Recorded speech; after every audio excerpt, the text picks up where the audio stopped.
Ya estamos en el café de Diario 55, hoy con la presencia de una querida amiga, parte de esta casa, que muchas veces la tenemos cuando hay movimientos huelgarios, pero no se da esa situación en el día de hoy, aunque sí siempre están en protestas por las condiciones sociales en que vive la República Dominicana y sobre todo un sector el cual ella viene representando.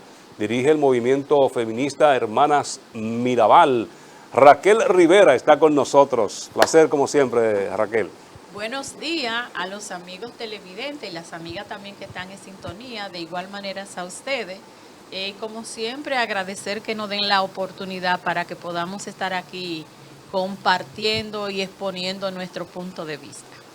Yo destacaba hace un ratito cuando leía los titulares de Diario 55, nuestro periódico digital, de que Raquel Rivera reclamaba de que hay deudas sociales que no se han cumplido. ¿Cuáles son esas deudas? Vamos a edificar un poquito a los televidentes, Raquel. Sí, justamente ayer el movimiento feminista Hermanas Mirabal realizó una rueda de prensa donde justamente estábamos planteando la situación que están viviendo las mujeres en estos momentos, sobre todo las mujeres de los sectores populares con los cuales trabajamos.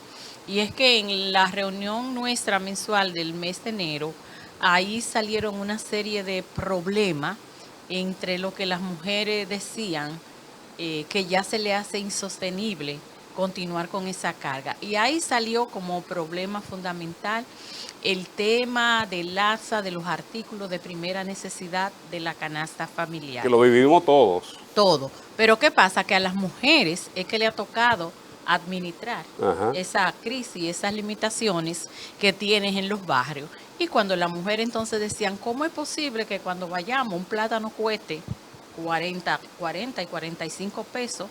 Un país productor, ¿verdad?, de plátano, que la libra de pollo está tanto, que o sea que todo subió. Y entonces continúan ellas con los mismos salarios, las que están trabajando y otras que no tienen salario, que quedan desempleados desde la pandemia. Pero a todo esto entonces sale también el tema que tiene que ver con los servicios, el servicio de agua y el servicio de luz. Cómo han subido esa tarifa, pero de igual manera la han subido y se han ido deteriorando. Y específicamente lo que tiene que ver con la zona suroeste de Santiago, que para allá siempre se explota un tubo, hay que estar comprando camiones de agua, el agua es muy deficiente, entonces si encima de los artículos caros, las mujeres tienen que desprenderse todos los días de 100 y 150 pesos para un tanque de agua, y yo no sé cuánto para botellones, para que lo de los tanques apenas da para la limpieza. Ahí sale también, Fran, el tema de la salud. Cómo están las personas en los barrios y sobre todo los CPN, los centros de primer nivel, incluyendo el Hospital Integral de Bellavista, que es un centro de segundo nivel. Y explicaban la cadena de cómo para usted pasar del primer nivel, del CPN al segundo, hay un protocolo de analítica, de consulta, de indicaciones. Y en esos centros de primer nivel no llega ni siquiera la papelería para una indicación analítica. Por tanto, se le hace difícil por el protocolo llegar al segundo. Pero si logra llegar al segundo, al hospital integral, de ahí igual, para referirla a un hospital, por ejemplo, el hospital regional, igual se amerita del protocolo y ahí no hay ni tomógrafo ni mamógrafo. Reducieron los tickets de laboratorio a 50 por día. Un hospital que atiende a más de 150,000 familias. Y a todo esto también otro problema que sale, no menos importante, es el tema de la violación constante a los derechos fundamentales de la población, como usted dice, pero sobre todo de las mujeres. Y el tema que tiene que ver con la violencia y los feminicidios, que a pesar de lo mucho que se dice y que se está trabajando y que tenemos esto y que tenemos aquello, la realidad es que las mujeres continúan viviendo la misma situación de violencia y de feminicidio. Y ustedes han visto al inicio del año cómo han continuado en incremento ese tipo de cosas. Entonces, toda esa situación, las mujeres dijeron, no, nosotros tenemos que hacer algo para este año que viene, porque dudamos que de continuar en esa condición, vemos cómo se está deteriorando la calidad de vida. Y aunque te dice, todo el mundo lo está viviendo, pero no es lo mismo la mujer que está en el barrio, en la Yagüita de Pastor, en la Herradura, en el distrito municipal de Ato del Yaque, Cienfuegos, la otra banda, que desde que se levanta tiene que tener ahí mínimo 200 pesos solo para el problema del agua. Solo para solucionar el problema diario del agua. Y entonces ya dicen, y tenemos que seguir pagando los recibos. La luz, gente que pagaban 700 y 800 pesos, Fran, tienen hoy que le llegan recibos de 3,000, 4,000 y 5,000 pesos. Y el servicio es peor. Entonces, ante esa situación, nosotras realizamos esa rueda de prensa ayer donde habían mujeres de cada uno de los barrios donde tenemos incidencia y estuvimos entonces demandando a todos los ministerios, porque ahí está el Ministerio de Salud, el Ministerio de Educación también, que hay también centros educativos que los niños y las niñas no están recibiendo ese almuerzo, como se dice, ¿verdad?, de calidad.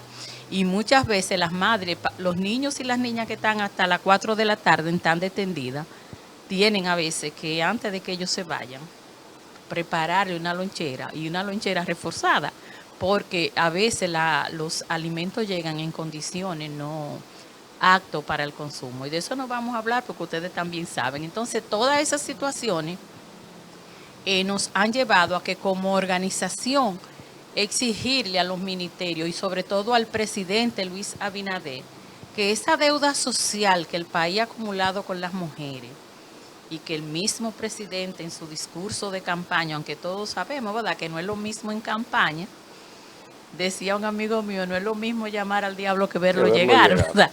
Entonces, que comience a saldar esa deuda, porque la verdad que es insostenible. Y ahí estábamos también planteando que queremos, ¿verdad?, que la gente que entiende de eso, porque las mujeres hemos aprendido a administrar la crisis, pero no somos, ¿verdad?, contables ni eso, pero sí queremos que nos expliquen de una manera entendible, ¿verdad?, en qué consiste ese crecimiento, ese desarrollo económico del país que nosotras no estamos viendo, que se está revirtiendo, ¿verdad?, en mejorar la calidad de vida de los hombres y mujeres del pueblo, porque la experiencia nuestra humildemente es que cuando usted mejora su condición económica, ¿verdad?, y usted tiene un crecimiento económico, se supone que eso debe de contribuir a mejorar su calidad de vida. Entonces, en este país parece que ese crecimiento y ese bienestar, nosotras queremos que nos expliquen cómo y a quiénes va ese bienestar, a quiénes beneficia, porque la realidad es que a la población que está en condiciones de marginalidad y de exclusión, en nada le está beneficiando. Bueno, yo creo que son males que todos conocemos, ¿verdad?, y que nos impacta a todos. Pero ¿ustedes tienen alguna propuesta específica? Porque el gobierno se excusa con el tema de la inflación, es un impacto en prácticamente todas las economías del mundo por el problema pospandemia, por el problema de la guerra, etcétera. Y la inflación la justifican allí. Y los empresarios, de algún modo, dicen que por esas mismas razones de un mercado que es inestable, asumir un aumento sensible de los salarios podría llevar a muchas empresas a la quiebra y por lo tanto aumentar el desempleo. ¿Cuál es la propuesta que ustedes hacen? Fíjate, más que la propuesta, es una cuestión de análisis y de realidad. Y eso que ha estado planteando el gobierno, como tú muy bien planteas, desde hace 2 años, desde que llegó al gobierno. Y no nos estamos refiriendo solo a sino a todos los que han pasado también. Siempre tienen un discurso en campaña y otro en la realidad. Si bien es cierto que aquí pasó la pandemia, que fue la primera excusa o quizá la primera realidad, que después se habla de la guerra de Irak, que los precios están altos en toda parte del mundo. Sí, pero si usted se pone a comparar, usted diga, bueno, que en Estados Unidos un cartón de huevo o un plátano le cueste tanto, y usted dice, bueno, pero ¿y aquí que lo producimos? ¿Verdad? qué está pasando. Pero además, ese discurso deja claramente establecido a quienes les sirven los tomadores de decisiones y los gobiernos cuando llegan al poder. Porque mientras tenemos esa situación descrita, por ejemplo, del tema de deterioro de los servicios de salud pública, aquí todos sabemos cómo la salud privada, el propio gobierno de esos recursos que dice no tener, sí le facilita a los grandes empresarios. Entonces, si usted no tiene en su casa para darle comida a sus hijos, usted no tiene para nadie. Pero no se justifica que usted no tenga para uno y sí tenga para otro. De igual manera, cuando nosotros hablamos de atender las demandas que tienen en este caso las mujeres, muchas veces cuando de ellas se trata, de las mujeres, que lo único que le ha tocado a las mujeres es administrar la crisis del país y de llevar una carga mucho mayor. ¿Cómo es posible, por ejemplo, que nosotros vemos, por ponerte un ejemplo, en la zona suroeste 2 y el Hospital Cabral Ibáez, que nosotros tuvimos que durar ahí, tú recuerdas, Fran, más de 2 años con el pastor Pablo Ureña haciendo una lucha para que arreglaran un tomógrafo? En el de Bellavista por igual, pero cuando estaba el sistema de salud en plena pandemia que acabó de colapsar, nosotros vimos cómo el gobierno a centro de salud privado le entregó, ¿cuánto fue que le entregó? De millones de pesos. Entonces no es que no hay, es que hay una política y una actitud de siempre estar al servicio de las grandes empresas. Y el pueblo, que se lo lleve el pecucio, las mujeres que se la lleve quien la trajo. ¿Por qué? Porque están ahí como serviles a un poder que no es fácil de que ellos entiendan que lo que hay aquí es de todos y de todas. Entonces, más que buscar justificaciones, además tiene 2 años ya y pico con eso. Ya eso hace tiempo, cuando él estaba en campaña, incluso antes de las elecciones que estaba la pandemia, en su discurso era solucionar todos estos problemas que hay en el país. Sin embargo, después que llega ahí, tiene que actuar a imagen y semejanza de quienes tienen el poder político y económico en nuestro país. Vamos a brindarle café a Raquel Rivera, que está con nosotros aquí en el canal de todos, Super TV 55, Diario 55, y este momento del café. Gracias a Xiomara por brindarnos Café Santo Domingo, lo mejor de lo nuestro, 3 presentaciones, Suardí, Perla Roja y Gran Sierra, cultivado desde Rancho Arriba hasta la Cordillera Central. Tenemos que irnos a publicidad, pero parece, Raquel, que es un problema que está atravesando el sistema de salud en la República Dominicana, porque recientemente denuncian enfermeras de que se están reutilizando jeringas ahí en la provincia Valverde. O sea que parece ser que no es exclusivo de esta zona eso que se está viviendo. Vámonos a publicidad, ya regresamos. Café de Diario 55. Raquel Rivera.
El movimiento feminista Hermanas Mirabal, Raquel Rivera, está con nosotros acompañándonos en el café de Diario 55. Raquel, hay un tema ahora, vimos que Opción Democrática está oponiéndose a esta primera lectura que se le ha dado al Código Penal en el Senado de la República, porque deja temas importantes, entre ellos las 3 causales. Ustedes están defendido también en diferentes escenarios. Así es. Así es.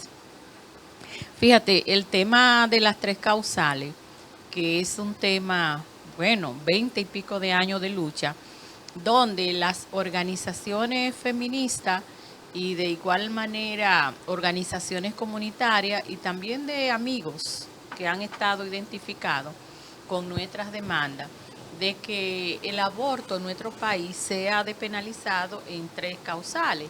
Las 3 causales ya todos y todas las conocemos, pero las repetimos por si algún amigo televidente. Y está una causal que cuando se trata de incesto, cuando la mujer queda embarazada, la niña, la joven, de un pariente cercano, llámese papá, hermano, tío. Está otra causa que es cuando se compruebe que el embarazo es inviable con la vida, o sea, y que mucha gente a veces ha querido confundir y distorsionar. Cuando hablamos de inviable con la vida es porque es un producto que cuando venga inmediatamente salga fuera del útero de la madre, ya no va a poder continuar viviendo.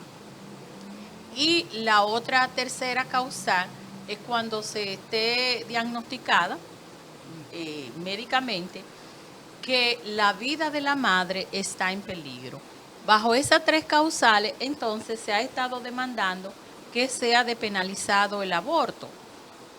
Y justamente esas 3 causales en este país, que es bueno decir que es de los pocos países que mantiene el aborto penalizado en cualquier circunstancia, pues tenemos más de 20 años. Y nos preocupa y nos llama la atención, aunque no nos sorprende, Fran y el amigo, que hayan tomado la decisión de aprobar el Código Penal sin tomar en cuenta las 3 causales. Digo aprobar porque ya en primera lectura, creo que de 27, 23, creo que vi ahí en la noticia, pues no lo aprobaron. Y yo pienso que más que Opción Democrática, muchos sectores que entienden que ese código penal, eso que le llama nuevo código penal, que a nuestro entender es un código que retrocede, al contrario, no de nuevo, no tiene grandes cosas. Primero, porque violenta los derechos fundamentales de un conjunto de seres humanos, no solo de las mujeres. En el caso de las 3 causales, sí, es un código que obliga a las mujeres a que tengan que exponer su vida y que tengan muchas veces que morir. Es un código que no han tomado en cuenta nuestros legisladores y legisladoras, que es un código que solo contribuye a que quienes no tienen los recursos económicos para acceder a un aborto seguro, en condiciones donde las mujeres puedan tener garantía de su vida, no lo es. Y debemos decir aquí, por ejemplo, que el tema del código es un tema de negar derechos fundamentales y también un tema que lleva a manejarnos con una doble moral. Porque aunque aquí se tiene prohibido el aborto en todas las circunstancias, aquí para nadie es un secreto que desde tiempos ancestrales aquí se practican abortos. Lo único que esos abortos son supuestamente de manera ilegal, clandestina, hecho que ha estado contribuyendo sobre todo al tema de la mortalidad materna, sobre todo esas muchachas jóvenes que están en condiciones de vulnerabilidad, que ni siquiera a veces por causales, sino porque están con un don Juan que tiene su pareja, su familia, un tipo que está en unas sectas religiosas allí y tenemos relación y yo no quiero que eso salga a la luz pública. Y muchas veces, aunque las mujeres no quieran, tienen que acceder al aborto. Entonces, ¿Qué nosotros queremos retomar aquí, Fran, hoy? Que parece ser que a quienes no les interesa, sobre todo en esta sociedad patriarcal, tratan de distorsionar y de hacer infamia con relación a las 3 causales. Miren, anda por ahí una bola de que se están refiriendo y hasta dicen que son esos niños y niñas especiales, que muchas veces tienen limitaciones, que son niños y niñas, muchas veces hasta muy inteligentes. No nos referimos a eso. Cuando hablamos con incompatibilidad con la vida, es que está demostrado que inmediatamente salga del útero, no va a seguir viviendo. Entonces, ¿qué nosotros estamos pidiendo? Cuando una joven, una adolescente, una niña, como se han dado casos, sale embarazada del papá o del hermano, ¿qué estamos pidiendo en esas 3 causales? Es que se le permita a la mujer que ella pueda tomar decisión de si continúa o no continúa con ese embarazo bajo esas 3 condiciones. No estamos en ningún momento obligando ni llamando a la mujer a abortar de manera masiva y por decisión como se ha querido establecer. Es que ese código penal que hoy obliga a la mujer a que continúe con un embarazo bajo esas condiciones, es que ese código penal le dé la oportunidad de que ella pueda decidir. Si una mujer salió embarazada del papá o del hermano y ella sabe las consecuencias, ¿verdad?, que va a tener para ella, explicarle al hijo que ella es hija y que él es nieto y que o sea, todos esos sentimientos que hay que estar muchas veces en el zapato del otro o la otra.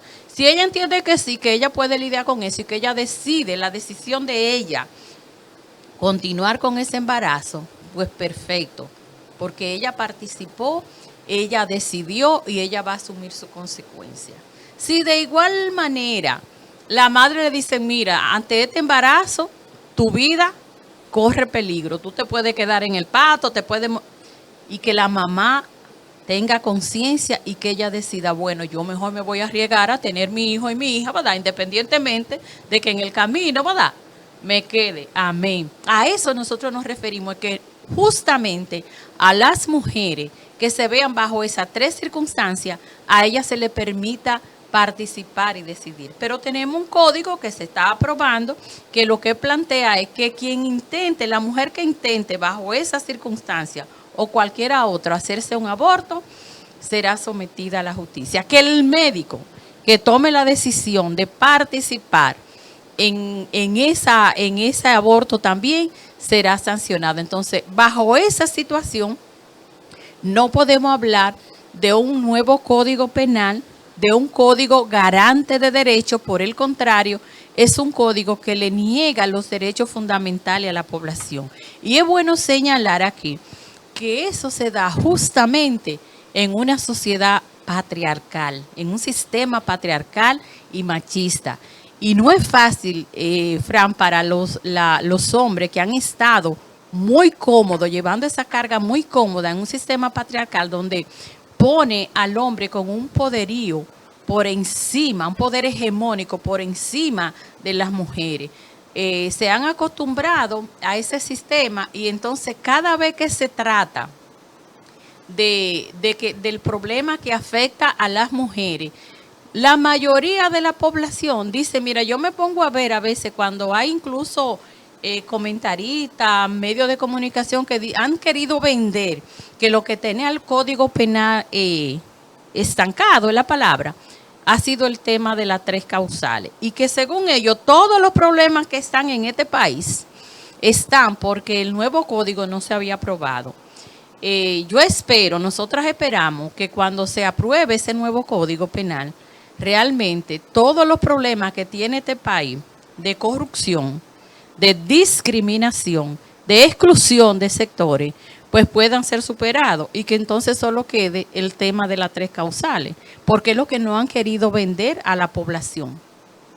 Y personas que quizá nunca han estado en el zapato de una mujer que haya tenido que pasar por cualquiera de esas 3 circunstancias y que muy fácil a veces opinamos y decimos, el cuento de que el Código Penal, que algunos que no quieren decir que no están en desacuerdo, dicen que sí, que lo manden para para una ley especial, es que dicen, ese es un mito, este es un cuento más. Esa es la decisión que se tomó. O sea, el código que se aprobó ayer no incluye las 3 causales. No incluye las 3 causales. Y nosotros también sabemos cuáles son los sectores de poder que siempre han estado detrás, oponiéndose a todo lo que tiene que ver con los derechos que tienen las mujeres. Ustedes recuerdan que de antes, no hace tantísimos años, esos sectores se oponían hasta utilizar los métodos anticonceptivos.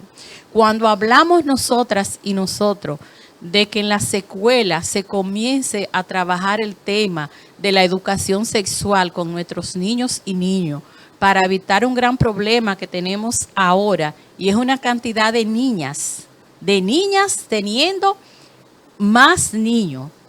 Entonces nosotros decimos, si se le informa tanto a los varones como a las hembras lo que implica una relación sexual a temprana edad, de seguro que con ese conocimiento de causa que tengan, tomarán alguna más medida de precaución y por tanto como país tendremos menos embarazos en adolescentes, que es uno de los problemas que tenemos ahora. Las niñas aprenderán a conocer su cuerpo y estarán atentas para no permitir que muchas veces quienes están a su alrededor, tío, padrastro, papá, hermano, pues abusen de ella. Entonces son una serie de problemas que, de tomarse en cuenta, pues nosotros podríamos hablar de una sociedad inclusiva, de una sociedad garante de derechos.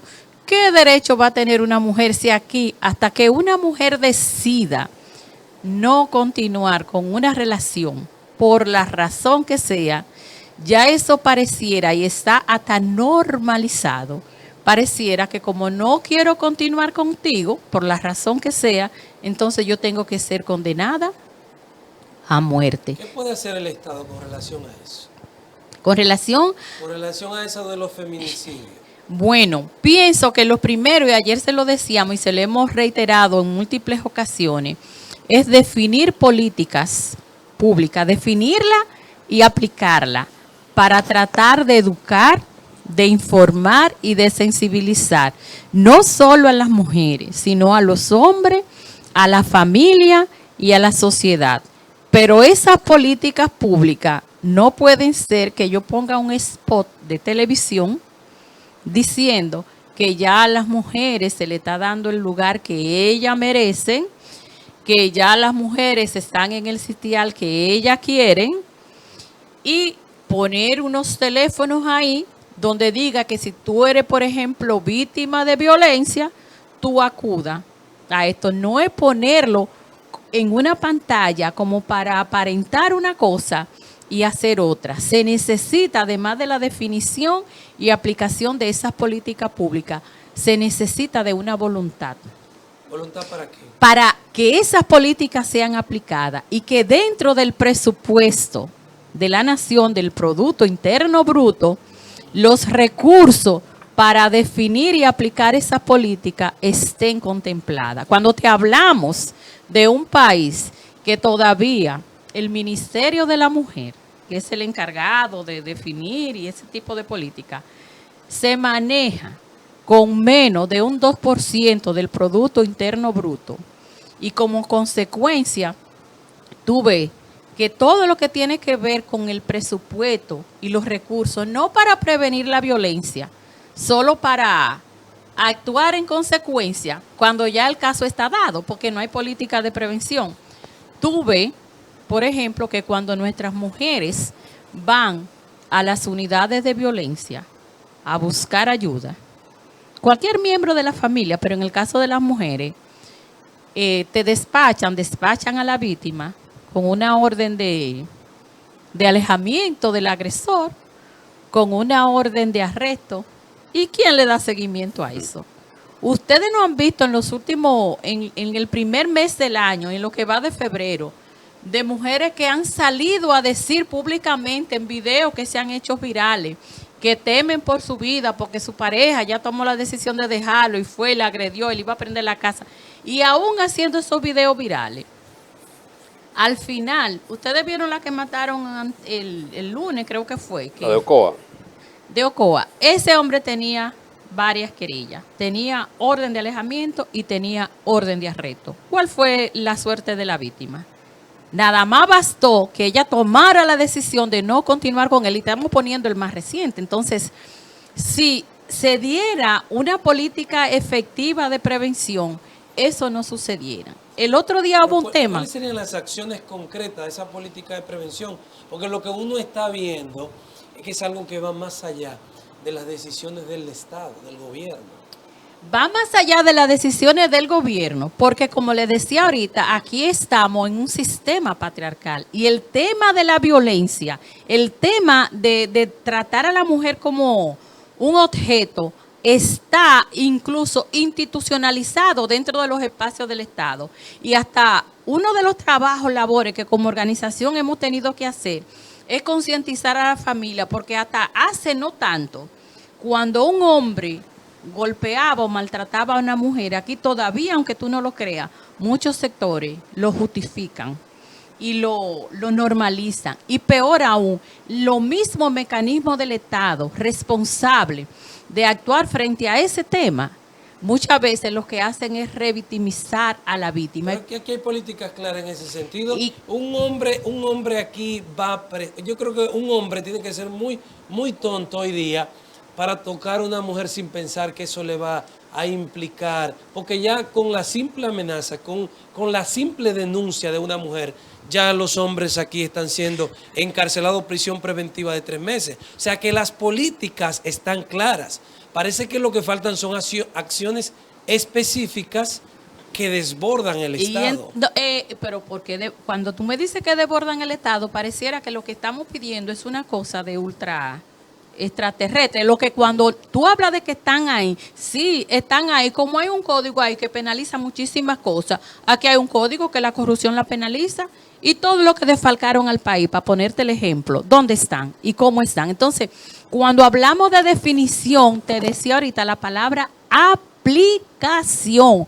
Aquí no hay esos regímenes de consecuencia y quien le dé seguimiento, porque sí va a la mujer y se querella, hace una cola en la unidad de violencia en el distrito, municipio, donde sea, y le dan eso, una orden de arresto o de alejamiento. ¿Y quién desde el Estado, desde ese organismo, realmente le dan seguimiento para verificar si justamente esa persona agresora está a la distancia que dictaminó un juez o quien sea de esa víctima? Nadie. Cuando aquí le dan una orden de arresto a la víctima, ¿tú sabes quién es que tiene que salir a hacer la diligencia para que ese agresor sea arrestado, si es que lo agarran? ¿Tú sabes quién es que tiene que salir a hacerlo? ¿Quién? Tú no sabes, la propia víctima.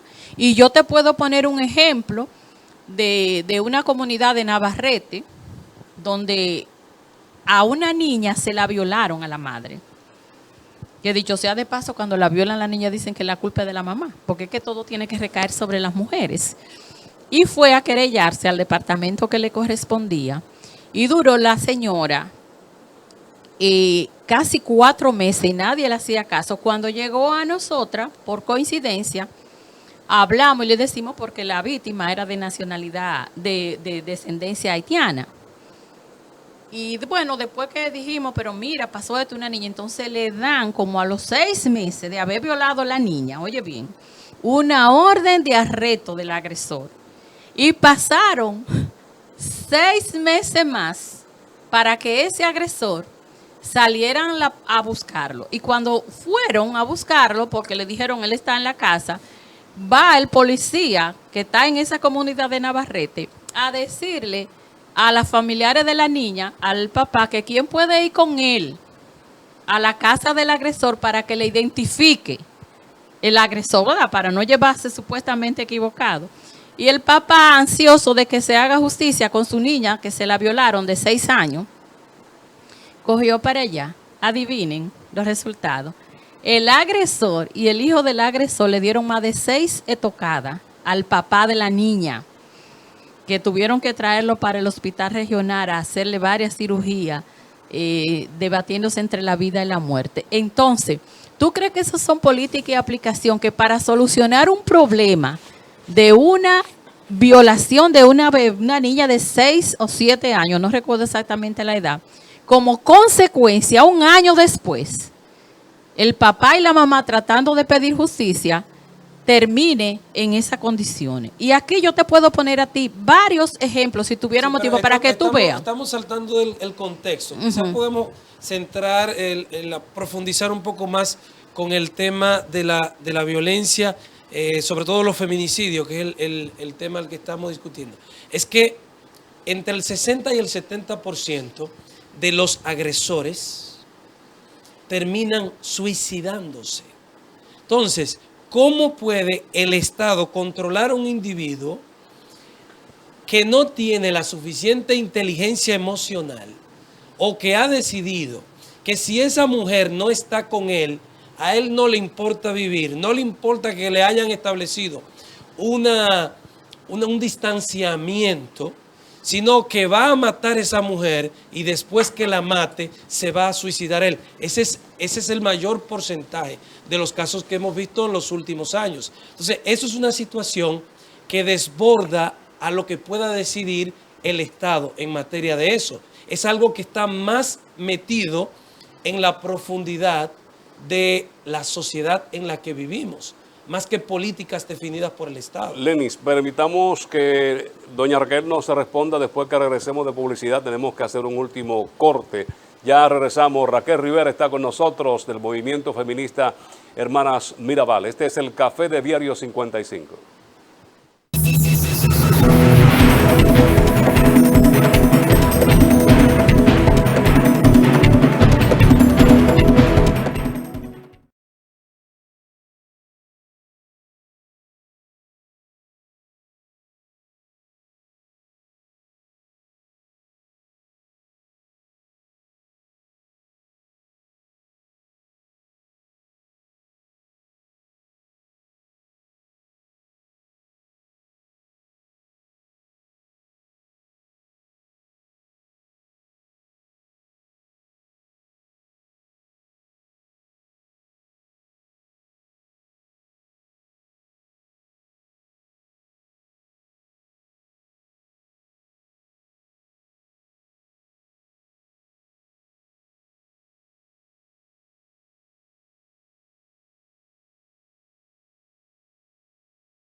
Vamos a tratar, como dicen por ahí, a sacarle el juguito a estos minutitos que nos quedan con Raquel Rivera. Ya planteaba Lenis una pregunta, una inquietud, sí, antes de irnos a publicidad. Es esta preocupación de que nosotros tenemos un sistema, señores, que cada vez está más fuerte con los hombres abusadores. Ya por el simple rumor, por la simple renuncia, a un hombre va y se encarcela. Y el hombre que le puso la mano a una mujer hoy día sabe que preso va. Pero eso no ha sido suficiente para que cesen los feminicidios. Y decíamos fuera del aire que hablamos de 60, 70 por año, no debiera ser una sola, por esta razón, por lo que da la idea de que no es solo que hayan políticas firmes sobre cómo perseguir al agresor, hay algo de sociedad más profundo. Fíjate, es que hemos planteado, una cosa es la persecución del delito, en este caso de la violencia, y otra cosa es el tema de la prevención. Y para tú trabajar la prevención, que debe de trabajar con la familia completa, con la sociedad, en un sistema patriarcal como el que nosotros tenemos todavía, donde se ha tratado de confundir o de decir que por el hecho de ustedes confundir el sexo con el género, eso ha estado contribuyendo. Y si bien es cierto que esas políticas, como tú bien dices, no han sido suficientes porque no ha habido una voluntad de aplicarla y de educar a la población y de hacer que los hombres, esos hombres que tú dices, tú mismo has dicho que 70 o 80% de los hombres no tienen la capacidad emocional. Cuando decimos eso, queremos decir entonces están todos los hombres locos. Y si están locos, debiera entonces de haber... no un cosa para salud mental, no debiera de haber muchísimos centros. Entonces, ese 70, 80 y hasta más por ciento no se da porque sí, Lenin, porque tú puedes nacer varón y yo nací hembra y nacimos con un sexo definido. Ahora, cuando tú te forma con el género, o sea, el género es algo que se va construyendo y se va construyendo en la medida en que tú te vas socializando. ¿Y dónde aquí la gente se socializa? Aquí en los medios de comunicación, en los centros de estudio, en el grupo, en la comunidad, en la gallera, en el salón, en todos esos sitios nos socializamos. ¿Qué es lo normal o los patrones que esta sociedad ha decidido? Que el hombre tiene esa preponderancia, ese poderío de poder sobre las mujeres.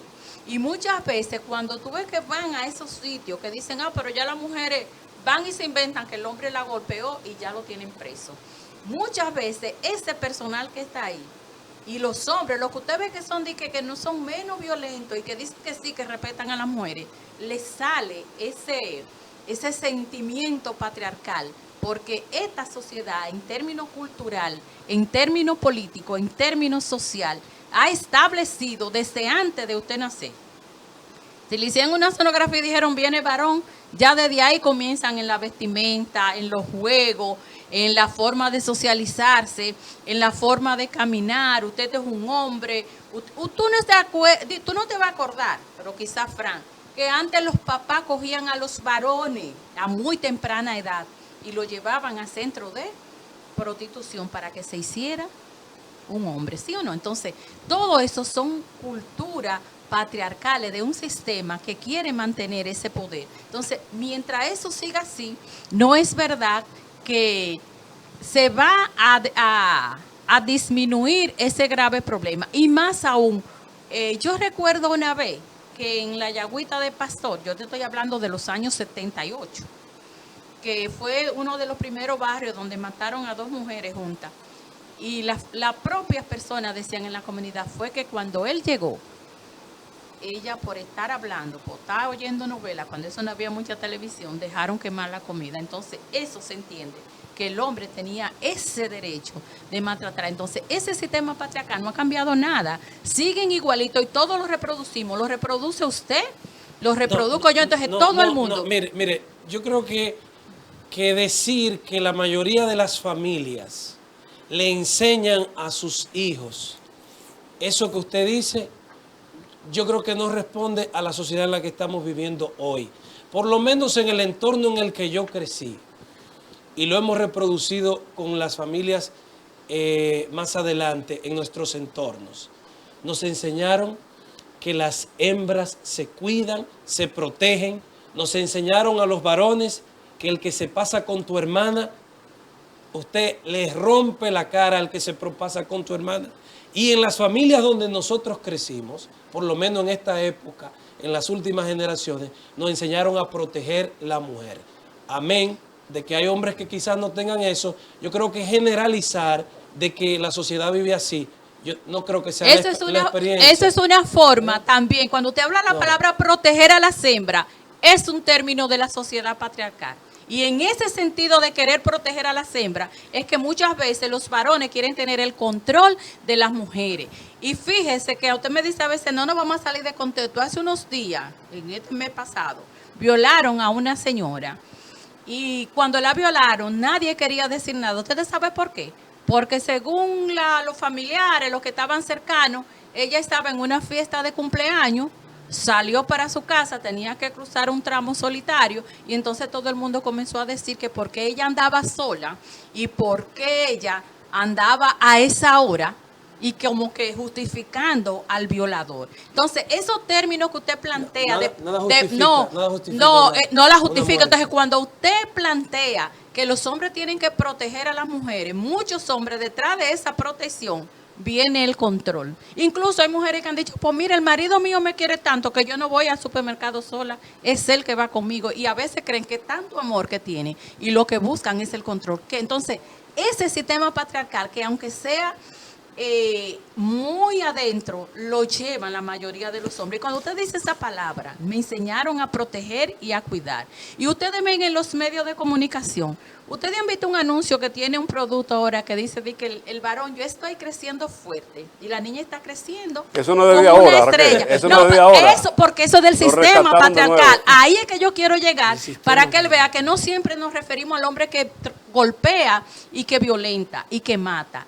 Ese comportamiento que tenemos muchas veces, las madres cuando las niñas se caen y lo primero que van a ver si se dio un golpe en la cara o eso, cuando llora, acariciarla, y cuando llora el varón le dan su tabana y le dice, usted hombre, los hombres no deben llorar. Estamos haciendo una Raquel, gracias, se nos fue el tiempo. Raquel Rivera ha estado con nosotros en este café de Diario 55 del movimiento feminista Hermanas Mirabal. En nombre de Lenis Tejada Betancourt, Adalberto de León en la producción general, Frank Rodríguez y el equipo que compone las mañanas del 55, agradecemos su sintonía, la invitación para mañana cuando después de la misa a las 7 estaremos nosotros en otra entrega más de Diario 55 y posteriormente el café. Gracias por la sintonía, hasta mañana.